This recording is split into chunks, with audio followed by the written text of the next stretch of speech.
This is an Ellis Mowers and More small engine repair. Stay connected on Instagram and Facebook at Ellis Mowers and More. Comments or questions? Leave them below or email me, ellis@ellismowers.com. Parts used in today's repair are found using the links in the description below. And as always, like and subscribe for more small engine content. On today's repair, we have the Scag V Pro here. I was told that it would run, and then they pulled the pull rope out of it, and it's been sitting for a while. This coincides with the John Deere X300 video that you also see on the channel. Very close to the date of this one, hopefully at least. This comes with an extra discharge chute, and it has like a mulching kit and stuff too for it that has been taken off of the machine. What I've got to do first off is just put a pull rope in it and see if we can at least, number one, get it started, and then number two, we just need to see if we can get everything to work on it again and hopefully get it ready for sale. Again, I've got the X300, this together. I sell one, give the money to the guy, and I get to keep the other one. So, but it'll be sold either way. So we're gonna make a good chunk of change out of this one today, hopefully. So let's get started. I'll give you a walk around, a little bit of weird stuff that I have never seen on a machine before, because I haven't really done a walk behind before. So this will be fun. Let's get to it. I'm currently waiting on parts for a bunch of machines, but we're still getting there on it. We're going to work on this one while we wait on the other stuff. But this is a Kawasaki 16 horsepower. It has no battery or anything. It's not electric start. It's pull start only. And kind of an interesting setup here with it. Like I said, we'll put a pull rope in it. We've got all the good stuff. I think this is a 36-inch deck. And Scag V Pro, it's got 397 hours on it, which isn't a ton for one of these. Electric PTO and all that stuff is back here in the back. Here are your hydros. We've got them disengaged right now. All you got to do is unscrew those to disengage them. And then what else do we have? This is this weird steering setup that it has. It's almost like it has an electrical current or something that runs through. Maybe it's not an electrical current, but it's something that runs through this. Got a couple of wires up in here that actually go to this. I'm wondering if it's a safety something another, because this switch has been pushed down on it, and I need to pull it up. It's somehow to engage the drive and how fast it goes. I'm pretty sure that's what that is. You have your deck over here, you have that's your deck height, and then this is your parking brake. So boom. So park brake. Somebody's already tried to disable the switches by just clamping them down, probably not knowing exactly what they were doing, because you always have to if it's like all zero turns, you always have to disengage your parking brake before you engage and I think you've got to keep your hands down on this in order to keep that current flowing through. We'll see though. Pull rope time, we'll show you how to get it off, and then I'm just going to go ahead and do it. 410 mils right here. We're going to flip it over, and I'll show you how to wind everything back up on it. Good news is this one's easy to pull out. It also had, some extra cord. It just kind of ripped it at the end. So what we've got to do first off is take the so I've basically pulled the rope all the way out to where this eyelet comes in to where this hole is going to be. And so what we've got to do after that is we've got to go a little bit further over, about right there. I think that's about right, because we've got to feed this pull rope through that eyelet. I have the screwdriver holding everything together here, and just cut that because sometimes you have to wind the spring up. A lot of times if you wind the spring up about 5 to 6 times, especially on one that's this big, you'll be just fine. So what we'll do next, I'll see if I can squeeze this through the eyelet here. Maybe I won't have to. Oh, can I make it through without having to? Yeah. I think this pull rope is just slightly smaller than what I'm supposed to put in here, but it'll work just fine. Just tie it in a knot. There's 1,000 different ways. I just like tying them into big knots whenever I can, because especially on a machine like this, because I know people, if it's going to be a commercial deal, they're going to be pulling the mess out of this thing. So next order of business, I'm going to grab me some small pliers, and I'm going to see if I can pull this old rope out. There we go. Perfect. We're not going to put that in yet. What we're going to do, I'll eventually stop hitting the tripod eventually, is I'm going to take the screwdriver out while I pull the rope here so it doesn't recoil back very bad. And it's just going to go back in as far as it wants to. So what I do then is I'll take it and pull it out about a quarter to a half a revolution. Take these pliers, use it as a stop, the vice grips, and then what I'm going to do is I'm going to take the string and cut it about where I think the pull rope ended on its recoil journey, which is about right here. You can always go shorter, you can never go longer. It's like a haircut. Cut your hair too short, gotta live with it till it grows back, unless you get some hair extensions or something. I'm just gonna pull this through the pull rope here, and what that does is it leaves me enough room so that I can create a knot.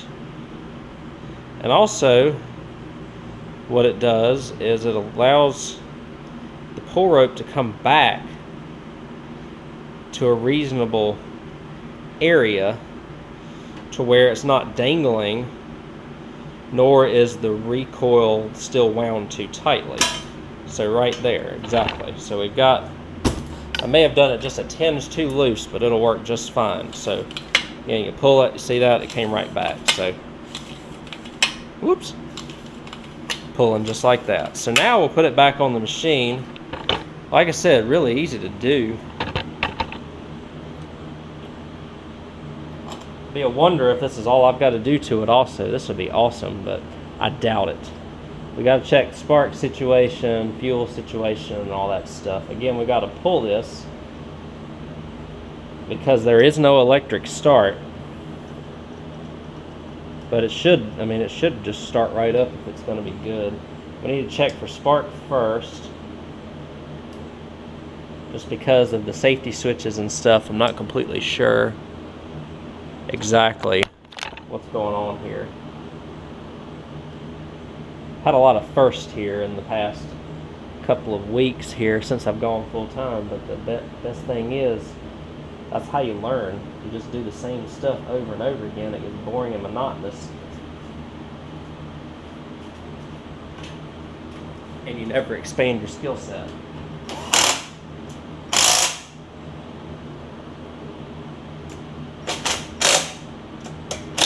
All right, so while we're here, I'll grab my spark tester here. Pull out the spark plug boot. We're going to see if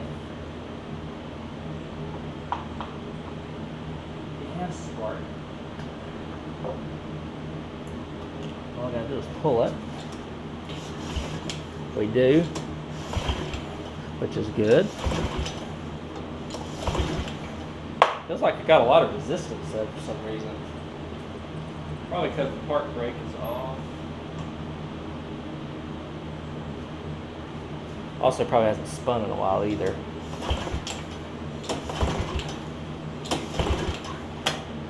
So we don't want to pull that out. Oil level looks good, so that's good.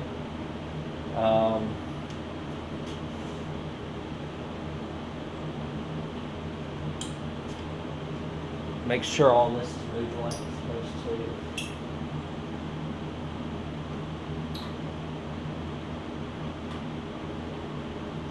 That looks like it. That cable. That's the choke.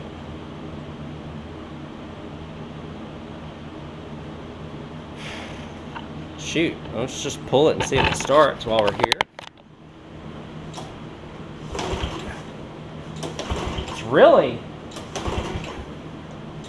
you would think it'd be a little bit easier to pull, but it's not. So if we have spark,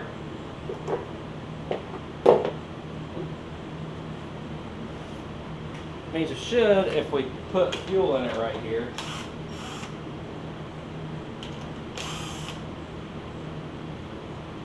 Ooh, cockroach.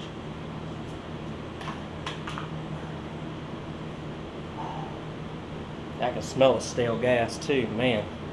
Let's take this carb off. I'm gonna try and show y'all to the best of my ability. Got a couple of 8mm here.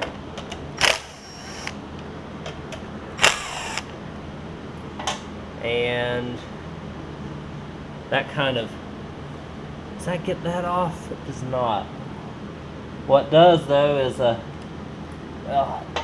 here's another mount we'll take off down here. A couple of 10mm. Hopefully y'all can see that. It'll be pretty obvious. That mount. And then 10 mils underneath the carb right here. They're kind of staggered. Breather tube, that should come off now. Now we have access to everything, and I could just see where it's gummed up, so we'll probably throw this in the ultrasonic, let it work some magic. Probably should have cleaned this, but y'all know I like getting my hands dirty apparently. What needs to happen now, this is just like the X300 that I did, except more access. Fuel line.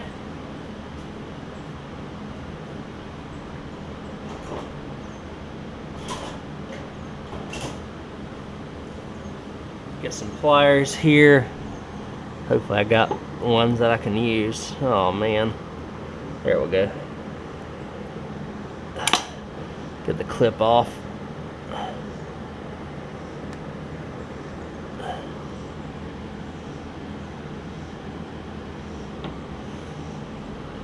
Might have to grab something to break that line loose. But sometimes they just get kind of stuck on there.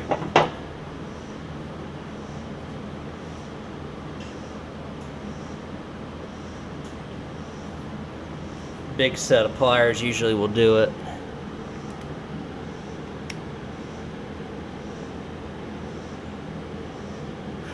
By the way, I forgot, this clip ended because I ran out of SD on my battery. But I did get the Sapphire on starter fluid. So that's why I'm going through this.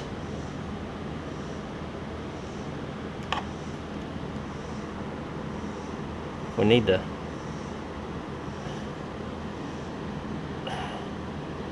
do the fuel line here. We will. Looks like we're gonna have to, unfortunately. This is always difficult to get off. Can be frequently difficult to get off if it hasn't been removed in a long time. We might just sacrifice it.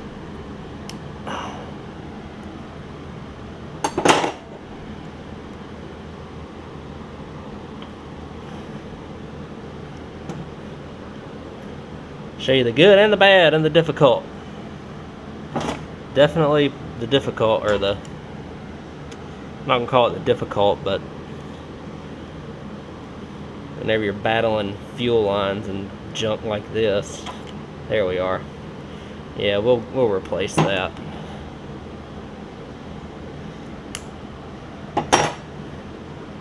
This should slide right out all the way. We do have a choke arm. Is that choke arm just in there? No. this is. Let's see if I can pull this out all the way. Should be able to. Oh, we're so close.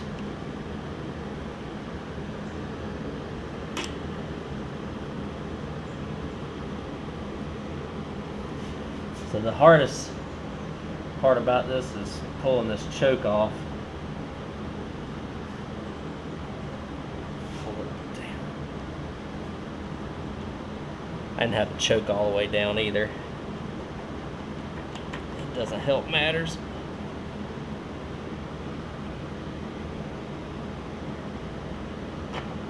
There we go. Just pulled the choke up while I did that, and that allowed me to get everything off here. So here's the carb. We're just going to take off the main linkage here. Boom. Spring. Boom. And we're off. So that's great. We're going to get this over to the bench. I may just hopefully it's just a little varnish and stuff in it. You can see it's just green junk coming out of it right now. Take a look at that green goodness while I go get my impact.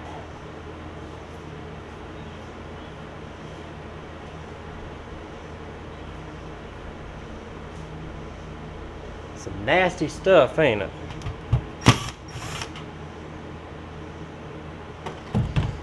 Some nasty stuff on the inside here too. Hopefully, let's see. Get something to... There we are. Junk just like the X300. Just like it. This one arguably may be a little worse.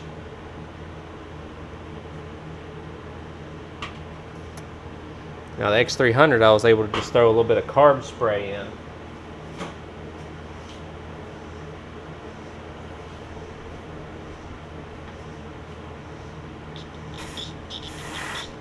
Come on now.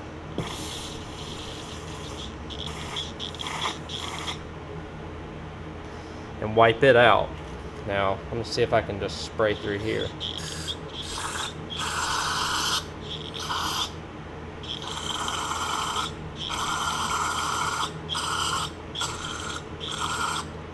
Seems like that's clear, which is good. Got a little bit of varnish and stuff on the, I mean, that's going to wipe right off, it looks like. Get a new can of carb spray. See how easy this wipes off right here. For the most part, fairly easy. I've got a trick up my sleeve for this one. Let me grab what I need to. Look at all that junk right there. That's pretty bad. You can see this carb bowl is now clean. A lot of times I just take a wire brush and do that and just kind of go to town inside there. We're going to wipe it clean. I know that this pan is a little dirty.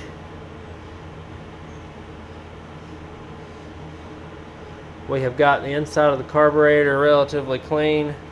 The jet is clean. And I think we're going to be in business to just make sure that the needle and the seat are moving, which they are. The float is going to stay a little bit stained, but it won't have any impact on how it runs or anything of that nature. Scraped off most of the varnish. Just gave it a nice quick clean. That should be all that this machine needs to get back going. I just pulled the rope on the machine as well, and it's working really well. The fuel pump, that is. And all I got to do is put this back on the machine and let it work. So that's what I'm going to do next. I just have to put the 10mm bolt back on, which I don't know what the heck I did with it. I'm sure y'all can relate. I will find out, put it back on the machine, we'll see if it runs this time. Well, I've got the carburetor back on already. What I had to do there, before you slide everything in, it's just like when you took it off. I put the spring in first for the throttle, then put the throttle in, and then I could lift the choke up as I kind of put that through, and then, or I could put the choke linkage in and then I could lift it up. That lifts up the choke, that allows you enough room to put the car back on. We've got a new fuel line here, the one that I had to mess up to get off. And now we just have to put everything back on. Fairly self-explanatory, I think. So it's just breather pipe. Well, we'll put the breather pipe on after we put on the intake here. A little bit of grass built up. This mower is actually, it looks like whoever had it before, the person who had it before me actually took pretty good care of it. So that's positive. I'm pretty sure that this machine is going to run. I do want to check the spindles and stuff just to make sure they're free before I put anything on here. Man, what is going on? Put the nuts for the carb on.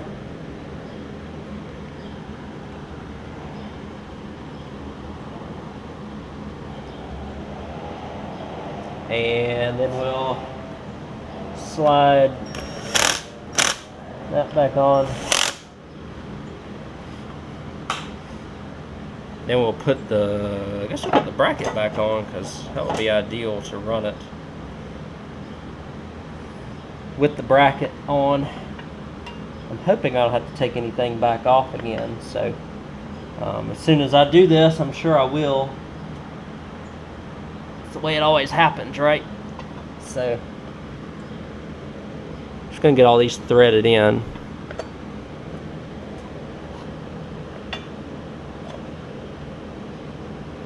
Come on now.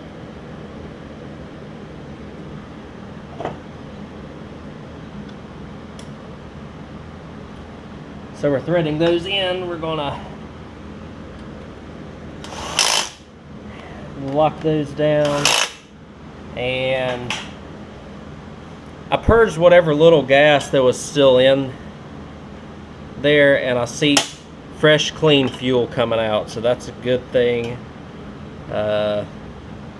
Good thing overall. Before I get started, I'm just going to pull on these spindles just to make sure that they're not locked. Good. The deck is free. You can't ask for much more than that.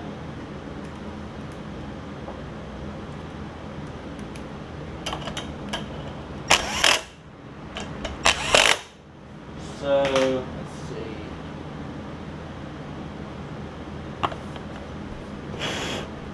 Just a little bit of residuals from animals, I think, here. Switch back to the 10. I'm just gonna give it some choke and a few pulls here. Put this back on too. I just feel like if I give it a few pulls, this thing will start right up. And then we can just sort out. Hopefully we just need to clean it up, honestly. Oil looks great. And is full.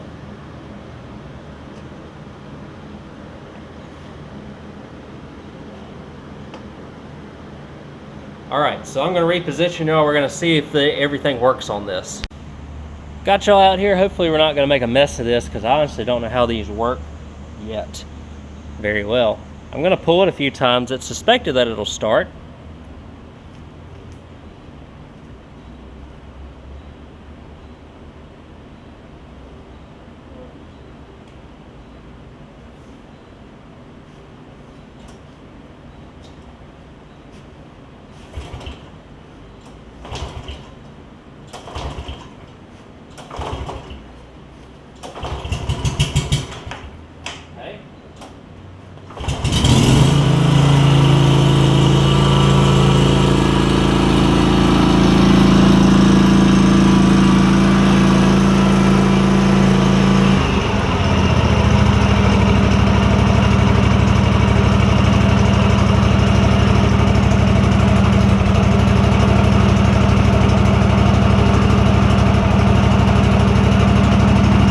The urge to want to go forward a little bit, so I need to sort that out.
like I'm missing something.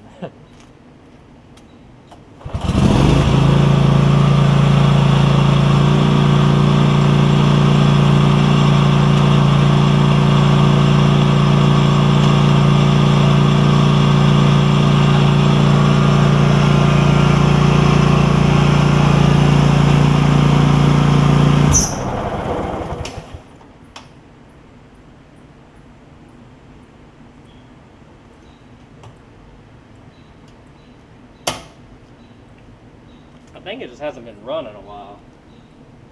Maybe.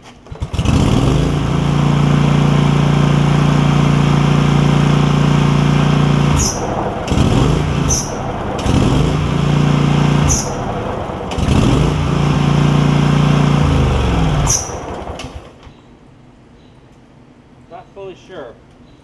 At least we've got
there's a safety that I'm missing, and I've got to figure out where it is, or safety not working correctly.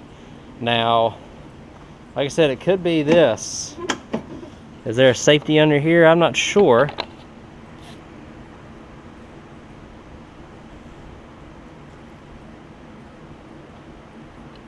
But I've got to figure out what's going on here, and I'll get back to y'all on what I see.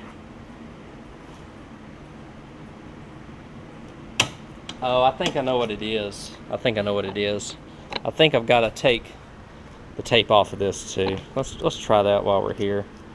I feel like the PTO is not working because of this. So I think what you have to do is you have to put it in gear, quote unquote. We'll see. Let's see if I can decipher this while we're on the camera here.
Got it figured out.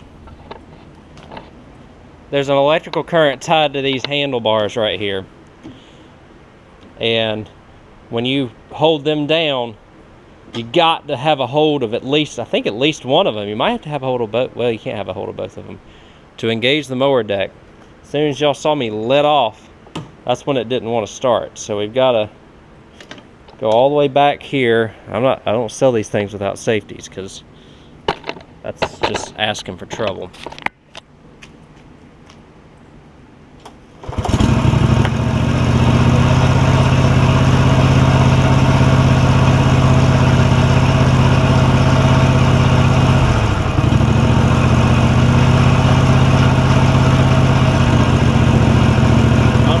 See me on that shot.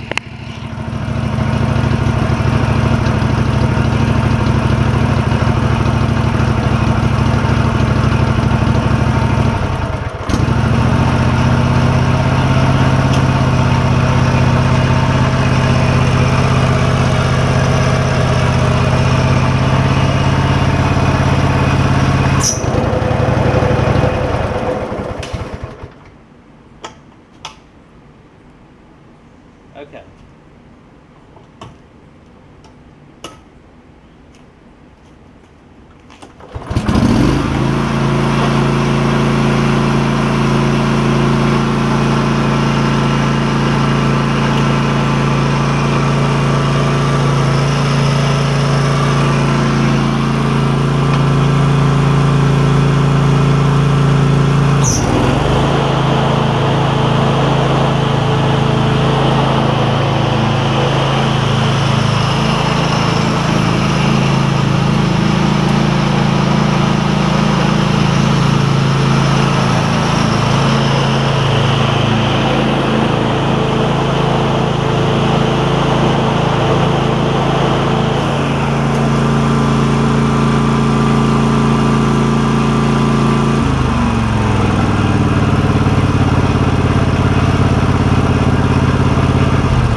That's fantastic. So that's awesome.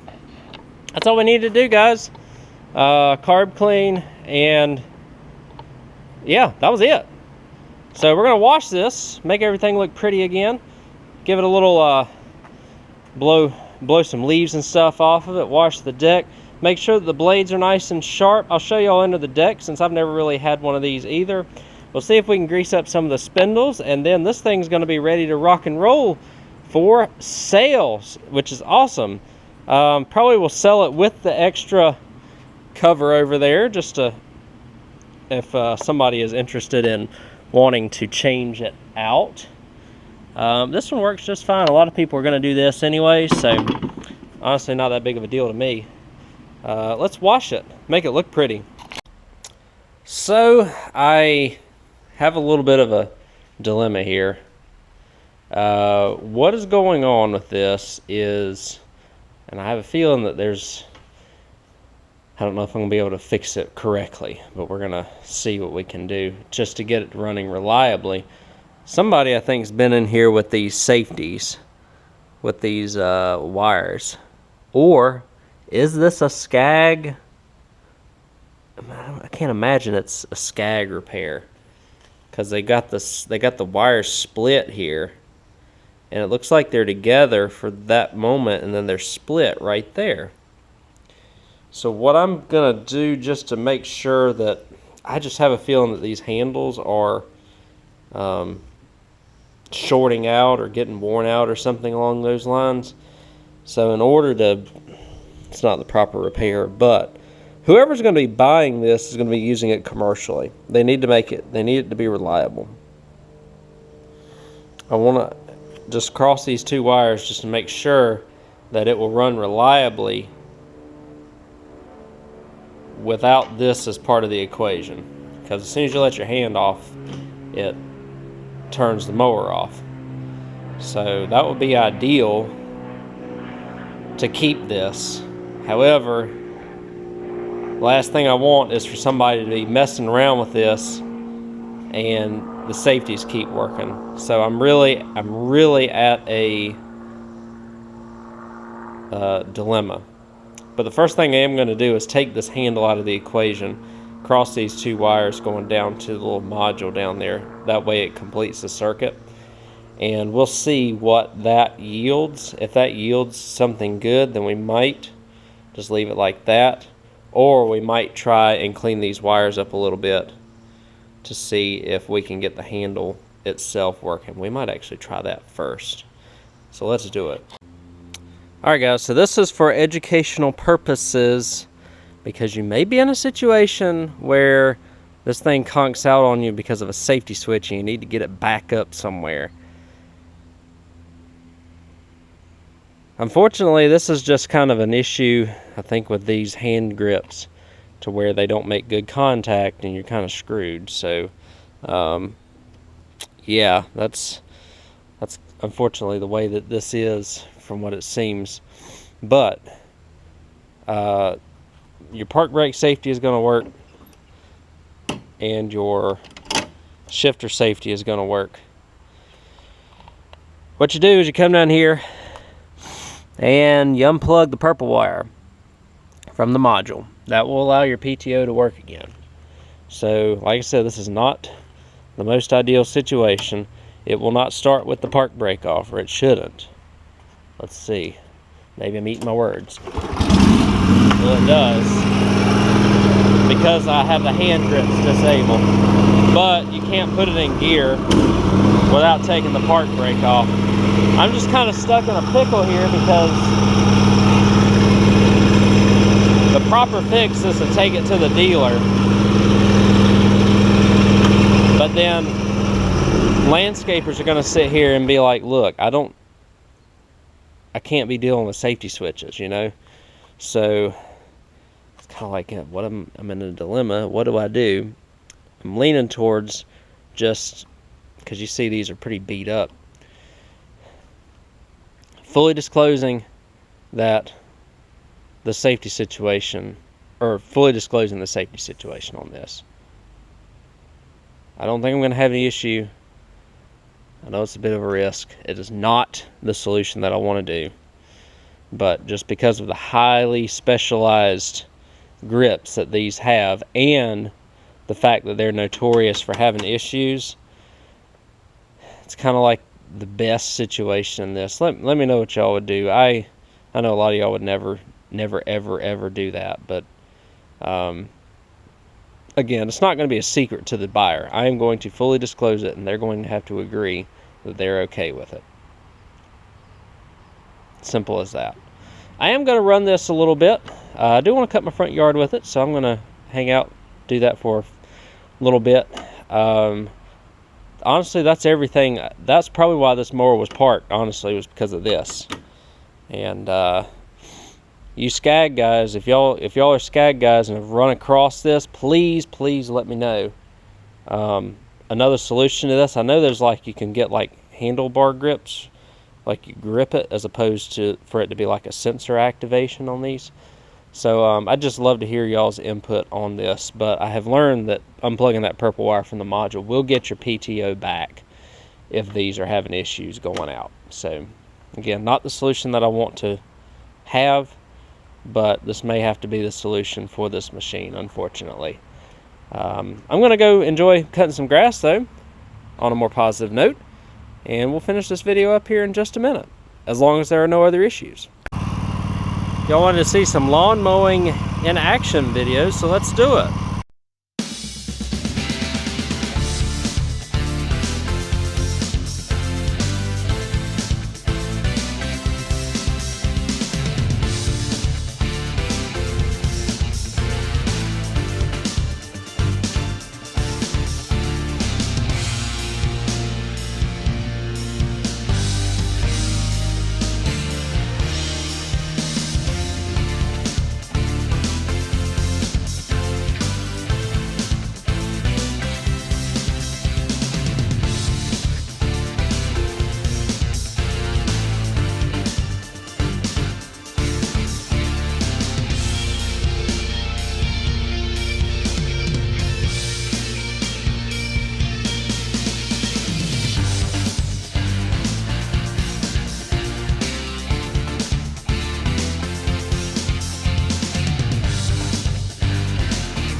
Alright guys, I hope y'all enjoyed the mowing aspect of it. I am not a landscaper by any means. I fix them and let the landscapers do their magic. Just tried it on the hill just to see how it was. The steep hill, it did slide down a little bit, but I did feel a little bit more secure on the rest of the hill as opposed to if I was on a lawn tractor or a zero turn. So pros and cons to that, I suppose. Never really felt like it was out of control, although I only kept it on about medium speed the whole time, so you don't really want to be jerking yourself around. We do have the sulky back here, or the stand-on sulky, I guess you could say. That's actually going to be a big plus into selling this, as well as the mulching kit and the an extra discharge chute. I'm going to sell it all as one because, you know, I'm probably not going to get another one of these for a long, long time. And so there's the sulky, and there's the mulch kit and the discharge chute. Just going to sell it all as one unit. And I think this one's done. Like I said, I don't think I can properly fix the safety issue with the handlebars unless I take it to the dealer or get another dealer part. And for the buying pool that's out there, I think that I'm not going to have any issues. Number one, disclosing what I have done to make the PTO work, and also number two, having somebody buy it in its current state, as opposed to, you know, it's kind of moving on to the next project. And that's just kind of my thinking there. If any of y'all have any other recommendations as to what I could have done differently, because this mower is probably going to be actively for sale, if not sold, by the time this video drops, just let me know. I'm always open to suggestions. Y'all can save the comments, because I know that y'all don't have to send me the comments of, well, you should never leave a mower go like that. Well, that's what's going to happen to this one. Like I said, it's not like it's going to be a secret to the person. I'm going to fully disclose what I have done, and if they want to go get it fixed, then they can go get it fixed. It's just kind of the way that it's going to be. A lot of these guys disable these switches as it is. Somebody might even prefer that they are like that. It just kind of depends on the buying pool you get. Anyways, I'm done with that. This is done as well. I do need to do some little minor things to it, like sharpen the blades, give it one quick wash, fill the tires up on the sulky, and just take pictures of it. I've already maybe potentially have an interested party in it, so it's great. And these things right here, like I said, probably part because of that safety switch issue, we got that fixed. And we also had an issue with the carburetor just being gummed up from where it's at. So that's it, guys. I hope y'all enjoyed this video. Something different on the channel. Again, any suggestions as to other alternatives to how I did the safety switch for the PTO and fix those handlebars outside of taking it to the dealer are welcome. I'm always open to learning. This is just what I decided to do on this machine. So thanks again, guys. Enjoying this full time so far. Good business so far. And get machines like this really help out. So thanks again, guys, and I'll catch y'all on the next video. See you then.